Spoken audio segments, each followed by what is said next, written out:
Welcome back. आज हमारे पास दूसरा टॉपिक है एंजाइम्स के हवाले से। इससे पहले हमने एंजाइम्स के बारे में एक वीडियो पहले बना चुके हैं जिसके अंदर हमने एंजाइम का इंट्रोडक्शन दिया था। आज हम एंजाइम की कैरेक्टरिस्टिक के बारे में डिस्कस करते हैं। ठीक है, तो हमारे पास आज टॉपिक क्या है, एंजाइम्स पार्ट 2 यानी वीडियो नंबर 2। सबसे अगर हम डिस्कस करते हैं कि एंजाइम्स क्या चीज़ हैं, तो enzymes are bio catalyst which increase the rate of chemical reactions by lowering its activation energy. अब देखिए इसमें दो वर्ड्स हैं कि हमारे पास है बायो कैटलिस्ट और दूसरे क्या है, एक्टिवेशन एनर्जी। इसको हम आगे फर्दर इसको हम क्या करें, डिटेल में भी इसको हम डिस्कस करेंगे। तो आइए सबसे पहले समझते हैं बायो कैटलिस्ट। ठीक है, तो जो बायो कैटलिस्ट हैं वो नाम से ज़ाहिर है, bio mean life, catalyst mean catalyst ऐसे सब्सटेंसेस होते हैं, यानी कैटलिस्ट किससे निकला है, कैटलिस्ट। कैटलिस्ट ऐसे सब्सटेंसेस होते हैं जो कोई भी केमिकल रिएक्शन इंक्रीज़ करता है। जिस तरह फ़र्ज़ करेगा हम केमिस्ट्री के अंदर कुछ केमिकल रिएक्शंस होते हैं, उसमें हम एंजाइम्स ऐड, कुछ कैटलिस्ट ऐड करते हैं, कुछ केमिकल ऐड करते हैं जो एज आ कैटलिस्ट काम करते हैं। वो क्या करता है, उस केमिकल रिएक्शन को स्पीड अप करते हैं, यानी उसके रेट को क्या करते हैं, रेट को फ्रिक्शन को बढ़ा देते हैं bye lowering its activation energy, यानी उनकी एक्टिवेशन एनर्जी को क्या करते हैं, कम करते हैं, जिसकी वजह से वो रिएक्शन क्या होता है, स्पीड अप हो जाता है, जल्दी कंप्लीट होता है। ठीक है, तो इस तरह जो एंजाइम्स होते हैं वो भी एज आ कैटलिस्ट काम करते हैं। क्या है, बायो कैटलिस्ट, यानी लिविंग बॉडी के अंदर ये काम कर रहा है, इस वजह से हम इसको क्या नाम देते हैं, बायो कैटलिस्ट। ये भी एज अ कैटलिस्ट यानी कैटालाइटिक एक्टिविटी शो करते हैं, जो कि हमारे बॉडी के अंदर डिफरेंट टाइप्स के केमिकल रिएक्शंस होते हैं, कंटिन्यूसली हो रहे होते हैं। जिस तरह हम रेस्पिरेशन का प्रोसेस करते हैं, इसके रिजल्ट में डिफरेंट प्रोडक्ट्स बनते भी हैं, डिफरेंट टूटते भी हैं। ठीक है, इन ऑक्सीजन की मौजूदगी में या माइटोकॉन्ड्रिया में रेस्पिरेशन का प्रोसेस होता है, तो ये रेस्पिरेशन भी कुछ एंजाइम्स परफॉर्म करते हैं। ठीक है, वो क्या है, एज अ बायो कैटलिस्ट काम करते हैं। ठीक है, यानी एंजाइम्स क्या है हमारे पास, बायो कैटलिस्ट हैं। वो क्या करते हैं, रेट ऑफ रिएक्शन को इंक्रीज़ करते हैं। कैसे इंक्रीज़ करते हैं, उस केमिकल रिएक्शन की एक्टिवेशन एनर्जी को कम करते हैं। अब जो एक्टिवेशन एनर्जी है इसको हम फर्दर भी डिस्कस करेंगे। तो आइए सबसे पहले हम इसे कुछ कैरेक्टरिस्टिक के बारे में डिस्कस करते हैं। तो सबसे पहले हमारे पास क्या है, पहला point, enzymes are produced in the protoplasm synthesised in the cell, यानी ये हमारे पास जो एंजाइम्स होते हैं काम पर प्रोटोप्लाज्म के अंदर इनकी सिंथेसिस होती हैं। यानी जितने भी एंजाइम्स होते हैं या जो बायो कैटलिस्ट होते हैं वो काम पर प्रोड्यूस होते हैं, वो प्रोड्यूस होते हैं साइटोप्लाज्म के अंदर, यानी सेल के अंदर प्रोड्यूस होते हैं। ठीक है, अब सेल के अंदर यानी अब इसकी भी दो टाइप्स होती हैं, यानी एक बात क्या है कि प्रोड्यूस कहाँ पर होंगे, सिर्फ प्रोटोप्लाज्म के अंदर, यानी एक सेल के अंदर ही प्रोड्यूस होते हैं, बनते हैं। अब कुछ एंजाइम सेल के अंदर काम करते हैं, कुछ एंजाइम सेल के बाहर काम करते हैं। अगर हम इसको टाइप्स में डिवाइड करते तो हमारे पास दो किस्म के एंजाइम्स होते हैं। एक होता है एंडो एंजाइम्स, एक क्या होता है, एंडो एंजाइम्स। दूसरा होता है हमारे पास एक्सो एंजाइम। ठीक है, अब देखो एंडो एंजाइम मतलब ये सेल के अंदर काम करते हैं, इनसाइड द सेल। कहाँ पर काम करेंगे, इनसाइड द सेल, यानी ये सेल के अंदर काम करते हैं। प्रोड्यूस दोनों टाइप्स के एंजाइम कहाँ प्रोड्यूस होते हैं, प्रोटोप्लाज्म यानी एक सेल के अंदर प्रोड्यूस होते हैं, पैदा वहीं पर होते हैं, बनते वहीं पर होते हैं। लेकिन कुछ एंजाइम सेल के अंदर काम करते हैं तो उसको क्या नाम देते हैं, एंडो एंजाइम्स। और कुछ एंजाइम ऐसे होते हैं जो सेल के बाहर यानी बाहर के माहौल में काम करते हैं, उसको क्या नाम देते हैं, एक्सो एंजाइम, यानी आउटसाइड द सेल काम करते हैं। काम करते हैं आउटसाइड द सेल। ठीक है, जो सेल के अंदर काम करते हैं उसको हम नाम देते हैं एंडो एंजाइम, जो सेल के बाहर काम करते हैं, अपना फंक्शन परफॉर्म करते हैं, उसको हम नाम देते हैं एक्सो एंजाइम। लेकिन बनते दोनों काम पर हैं, सेल के अंदर बनते हैं। ठीक है, अब प्रोटोप्लाज्म क्या है, प्रोटोप्लाज्म कह सकते हैं the active form of cell is called protoplasm, यानी जो एक्टिव फॉर्म होता है सेल का उसको क्या नाम देते हैं, हम नॉर्मली प्रोटोप्लाज्म का नाम देते हैं। ठीक है, दूसरा पॉइंट क्या है, proteinaceous in nature, globular protein macromolecular and high molecular weight. Next हमारे पास देखें प्रोटीनेसिस इन नेचर हैं, ये प्रोटीन से मिलकर बने हैं। ठीक है, कौन सा प्रोटीन है? ग्लोब्यूलर प्रोटीन है। 3 डायमेंशनल स्ट्रक्चर होता है इनका। मैक्रोमोलिक्यूल इन बड़े मोलिक्यूल होते हैं, हाई मोलिकुलर वेट होता है, यानी हाई मोलिक्यूल ज़्यादा वेट के मोलिक्यूल होते हैं। देखिए समनर एक साइंटिस्ट था, समनर, हमने पिछली क्लास के अंदर डिस्कस किया था। समनर ने कहा कि हमारे पास जो एंजाइम्स होते हैं वो किस नेचर के हैं? प्रोटीनियस इन नेचर, यानी ज़्यादातर जो एंजाइम्स होते हैं वो किस चीज़ से बने हैं? प्रोटीन से बने हैं। किसने कहा था? समनर ने कहा था। ठीक है, कौन सा प्रोटीन है? ग्लोब्यूलर प्रोटीन होता है। ठीक है, और इस स्ट्रक्चर क्या 3 डायमेंशनल स्ट्रक्चर होता है। कौन स्ट्रक्चर होता है? 3 डायमेंशनल स्ट्रक्चर होता है इनका। ठीक है, मैक्रोमोलिक्यूल यानी बड़े लार्ज मोलिक्यूल्स होते हैं। हम जानते हैं कि हमारे पास जो प्रोटीन्स होते हैं वो किस चीज़ से बनते हैं? प्रोटीन का यूनिट होता है, क्या होता है? Amino acids. ठीक है, तो हम ज़्यादा टाइप्स यानी बहुत सारे एमाइनो एसिड्स जब आपस में कंबाइन होते हैं तो क्या फॉर्म करते हैं? मैक्रोमोलिक्यूल। ठीक है, आगे क्या है? हाई मोलिकुलर वेट है, मतलब इसका मोलिकुलर वेट भी ज़्यादा है। हाई मोलिकुलर वेट यानी बड़े मोलिक्यूल्स होते हैं, ज़्यादा अमीनो एसिड से बने होते हैं, इसलिए हम इसको क्या नाम देते हैं? हाई, यानी इसके वेट क्या होता है? हाई मोलिकुलर वेट इनका होता है। नेक्स्ट हमारे पास क्या है? They are specific in nature and function. ठीक है, एंजाइम की एक एक्टिविटी ये भी है, ये हाईली स्पेसिफिक इन नेचर होते हैं। ठीक है, हाईली सेंसिटिव होते हैं किस चीज़ के? टेम्परेचर के भी और साथ साथ में pH के भी। ठीक है, मतलब कुछ एंजाइम्स ऐसे होते हैं जिसको हाईली एसिडिक माहौल चाहिए, तो आप उनको हाई एसिडिक इन्वायरमेंट प्रोवाइड करेंगे तो काम होगा, वरना काम नहीं हो सकता। फर्स्ट कर मेरे पास क्या है? एक पेप्सिन एंजाइम है। कौन सा एंजाइम है? पेप्सिन एंजाइम है। ठीक है, पेप्सिन किस पर काम करता है? हाईली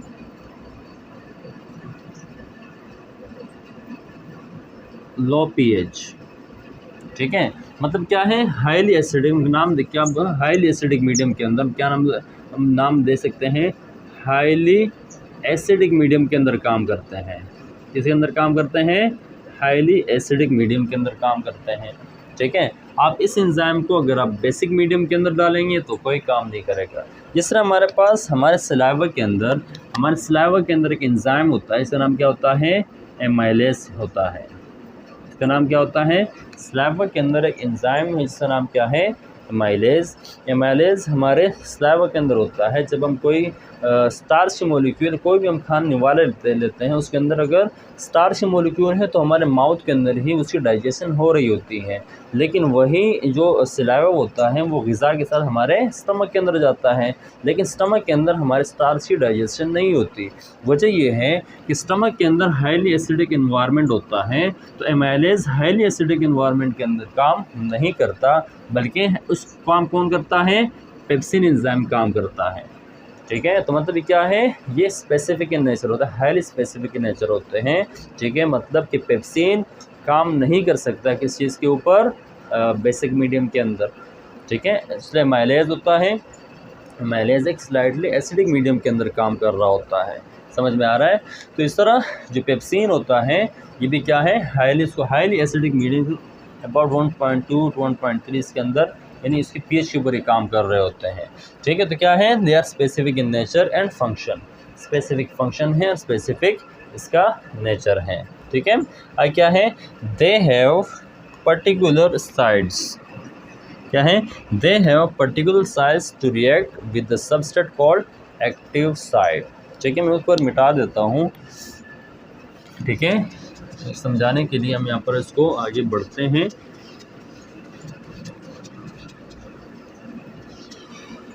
हाई क्या है? They have particular sides to react with the substrate called active side. अब इसके अंदर डिफरेंट साइड्स हैं। एक हमारे पास क्या है? सबस्ट्रेट, और दूसरा क्या है? Active side. अब देखिए, अगर हम एंजाइम की बात करते हैं, फ़र्ज करें मेरे पास एंजाइम का एक शेप है, ये एंजाइम का एक शेप है। ठीक है, ये क्या है मेरे पास? ये है एंजाइम। ठीक है, ये है एंजाइम। ठीक है, अब देखो एंजाइम की एक स्पेसिफिक साइड होता है, पर क्या लिखा है? पर्टिकुलर साइट है टू रिएक्ट, ये स्पेसिफिक साइट होता है, इसको हम नाम देते हैं एक्टिव साइट के। क्या नाम देते हैं? Active site. ठीक है, ये एक एंजाइम है, एंजाइम की क्या है? Active site. ये जो पॉइंट है इसको नाम देते हैं एलोस्टेरिक साइट। इसको क्या नाम देते हैं? Allosteric site. ये क्या है? एक एंजाइम है, इसका एक्टिव साइट है, ये पूरे से क्या है? एक्टिव साइट है। ठीक है, क्या है इसका? Active site. दूसरे से क्या है? सबस्ट्रेट। यहाँ पर एक से सबस्ट्रेट का मतलब क्या है? सबस्ट्रेट, इसको नाम देते हैं सबस्ट्रेट। जिस तरह केमिस्ट्री के अंदर रिएक्टेंट्स होते हैं, इस तरह बायोलॉजी के अंदर एंजाइम्स के हम क्या यूज़ करते हैं? एंजाइम्स के अंदर हम यूज़ करते हैं सबस्ट्रेट। ठीक है, जिस तरह केमिस्ट्री के अंदर हम क्या यूज़ करते हैं? रिएक्टेंट्स, तो इस तरह हमारे पास जो बायोलॉजी के अंदर यूज़ करते हैं उसको क्या नाम देते हैं? सबस्ट्रेट यूज़ करते हैं। अब ये जो सबस्ट्रेट हैं, ये रिएक्टेंट यानी ये जो सबस्ट्रेट है, ठीक है, ये क्या है? ये सबस्ट्रेट यहाँ पर क्या होगा? फिट होगा, तो ये आगे रिएक्शन होगा। ठीक है, अगर ये सबस्ट्रेट यहाँ पर एक्टिव साइट के अंदर फिट नहीं होगा तो आगे रिएक्शन प्रोसीड नहीं होता। ठीक है, तो एंजाइम ये जो पार्ट होता है इसको क्या नाम देते हैं? एक्टिव साइट, यानी वो स्पेसिफिक पार्ट जिसके अंदर सबस्ट्रेट क्या होता है? फिक्स होता है, तो उसको क्या नाम देते हैं? Active site. ठीक है, यानी सबस्ट्रेट इस साथ रिएक्ट करेगा तो क्या बनेगा? आगे सबस्ट्रेट एंजाइम, इसको हम क्या नाम देते हैं? ठीक है, तो हमारे पास क्या है? ये कि हमारे पास एंजाइम है, सही है, ये सबस्ट्रेट से क्या हुआ? अटैच हुआ। ठीक है, या सबस्ट्रेट यहाँ पर अटैच, ये सबस्ट्रेट है, या पास क्या है? एंजाइम है। तो ये हमारे पास क्या है? एंजाइम प्लस सबस्ट्रेट कॉम्प्लेक्स, ये क्या बना हमारे पास? Enzyme substrate complex. इस तरह ही बनता है जब सबस्ट्रेट फिक्स कहाँ पर होता है? इसके एक्टिव साइट में। ठीक है, तो ये हमारे पास क्या है? एक्टिव साइट है, और इस दूसरी हमारे पास क्या है? इसका सबस्ट्रेट है। आई क्या है? Enzymes activity accelerated by certain ions sorts called activators, यानी एंजाइम के अंदर कुछ एंजाइम में क्या है? कुछ एक्टिवेटर्स हैं। ठीक है, कुछ सर्टेन आयंस होते हैं, इस तरह मैग्नीज है, मोलिब्डेनम है, ठीक है, क्लोरीन है, कैल्शियम है, ठीक है, मैग्नीशियम है, ये डिफरेंट सॉल्ट्स या आयंस होते हैं जो कि क्या करता है? एंजाइम की एक्टिविटी को इन्हेंस करते हैं, इसकी एक्टिविटी को बढ़ाते हैं, जिसको हम फर्दर भी अगले वीडियोस के अंदर इसको हम क्या करें? एक्सप्लेन करेंगे। ठीक है, तो कुछ सर्टेन आयंस होते हैं जो एंजाइम की एक्टिविटी को बढ़ाते हैं, उसको नाम क्या देते हैं? एक्टिवेटर्स, और इसको एक्सेलरेटर्स भी बोल सकते हैं, क्योंकि वो एंजाइम की एक्टिविटी को क्या करते हैं? बढ़ाते हैं। नेक्स्ट हमारे पास क्या है? Enzymes can be inhibited by certain factors called inhibitors, यानी कुछ आयंस तो एक्सेलरेट कर रहा है, लेकिन कुछ हमारे पास ऐसे भी सबस्ट्रेट, ऐसे भी सब्सटेंसेस होते हैं जो एंजाइम की एक्टिविटी को इनहिबिट करते हैं, इसकी एक्टिविटी को रोकते हैं। इनको भी हम फर्दर वीडियो के अंदर डिस्कस करेंगे डिटेल के अंदर। ठीक है, तो कुछ इस तरह फ़र्ज़ करें या क्या है? इसके एक्टिव साइड है, जिसके सबस्ट्रेट है, यानी ये सबस्ट्रेट यहाँ पर क्या होगा? फिक्स होगा, तो रिएक्शन होगा। अब इस सबस्ट्रेट के दरमियान कोई दूसरी चीज़ आ जाए, यानी ऐसी चीज़ है, ऐसा कोई दूसरा इस जैसा कोई दूसरा सब्सटेंस आ जाए जो एंजाइम का एक्टिव साइड क्या कर लेता है? ऑक्यूपाई कर लेता है। जब ये ऑक्यूपाई करेगा तो ये सबस्ट्रेट यहाँ पर अटैच ही नहीं होगा, तो इसलिए ये क्या कहलाएगा? इसको हम क्या नाम देंगे? इसको हम नाम देते हैं इनहिबिटर्स। क्या नाम देंगे इसको? इनहिबिटर। ठीक है, अब डिफरेंट टाइप से इनहिबिटर होते हैं। इनहिबिटर कॉम्पिटिटिव इनहिबिटर्स भी होते हैं, इनकॉम्पिटिटिव इनहिबिटर्स भी होते हैं। इसको हम इंशाल्लाह फर्दर वीडियो के अंदर इसको डिस्कस करेंगे। है क्या है? They are sensitive in nature, they work at specific pH and temperature. ठीक है, तो एंजाइम्स क्या है? ये स्पेसिफिक टेम्परेचर और स्पेसिफिक पीएच पर क्या करते हैं? अपनी एक्टिविटी को शो करते हैं। जिस तरह उसके लिए एंजाइम की एक्टिविटी के लिए ऑप्टिमम पीएच क्या चाहिए? ऑप्टिमम पीएच चाहिए, और साथ में ऑप्टिमम टेम्परेचर भी चाहिए।